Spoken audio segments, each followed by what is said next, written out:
Iran claims it destroyed US HIMARS systems in Kuwait, claims 3 American officers are dead. America hasn't confirmed it. America hasn't denied it either. Kuwait confirmed its northern border posts were struck, a drilling platform on fire, 1 worker injured. The Strait of Hormuz, Qeshm, Bandar Abbas, all hit the same night. The Gulf is now entirely a battlefield.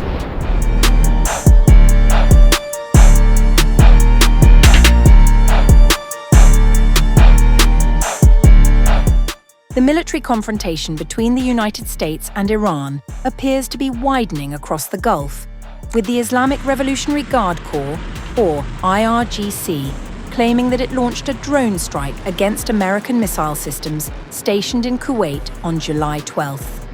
According to a statement carried by Iran's semi-official Fars news agency, the IRGC claimed the attack targeted US HIMARS rocket artillery systems. We conducted a precision drone operation targeting U.S. ground-to-ground missile platforms, both the launchers and their loaded missile pods, ready to fire towards Iran, putting them out of action. Unverified reports claimed 3 U.S. military officers were killed and several others wounded. Neither the United States nor Kuwait had confirmed those claims at the time of reporting. Separate footage circulating online and reports from Mehr news agency claimed Iranian forces launched 3 ballistic missiles at US ATACMS ground-to-ground missile systems stationed in Kuwait. However, the IRGC had not officially commented on those specific reports at the time they emerged. The latest claims come after the IRGC accused the United States and Israel of carrying out repeated strikes on Iranian territory since February, including attacks along Iran's southern coastline using HIMARS systems. Hours before the IRGC's announcement, Kuwait's military confirmed that 3 northern border posts had come under attack, causing material damage. Authorities also said a drone struck an offshore drilling platform operated by Kuwait Oil Company, injuring 1 worker. Kuwaiti officials did not identify who carried out the attacks, but said air defense units were actively intercepting hostile aerial targets.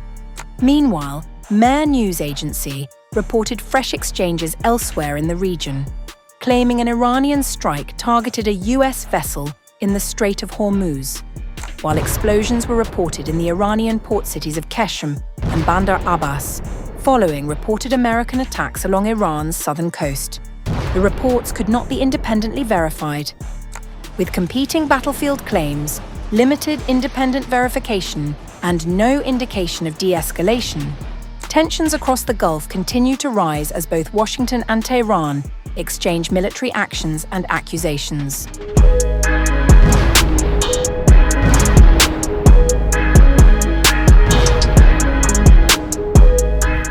The United States has launched another wave of strikes against Iran, targeting military infrastructure across the country as tensions over the Strait of Hormuz continue to escalate, while fresh satellite imagery is raising new concerns over the security of Iran's nuclear facilities.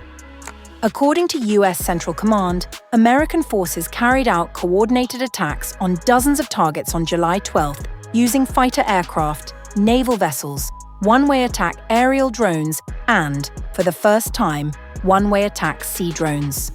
U.S. Central Command completed a new wave of offensive strikes against Iran July 12th, hitting dozens of targets at multiple locations with precision munitions to degrade Iran's ability to continue attacking international shipping flowing through the Strait of Hormuz. CENTCOM said the strikes targeted Iran's military capabilities linked to operations around the strategic waterway. CENTCOM forces struck Iranian military air defense systems, coastal radar sites, missile and drone capabilities, and small boats using U.S. fighter aircraft, naval vessels, one-way attack aerial drones, and one-way attack sea drones for the first time. The Strait of Hormuz is a vital maritime corridor for global trade. Iran does not control it. As the strikes unfolded, satellite imagery analyzed by Egypt's Intel Observer indicated that a building inside Iran's Bushehr nuclear power plant complex was destroyed, only meters from the facility's operating reactor. The damaged structure appears to be part of the construction area for 2 additional reactors. This comes after CNN, citing satellite analysis by the Institute for Science and International Security, reported signs that Iran may be rebuilding parts of its nuclear infrastructure damaged in previous attacks.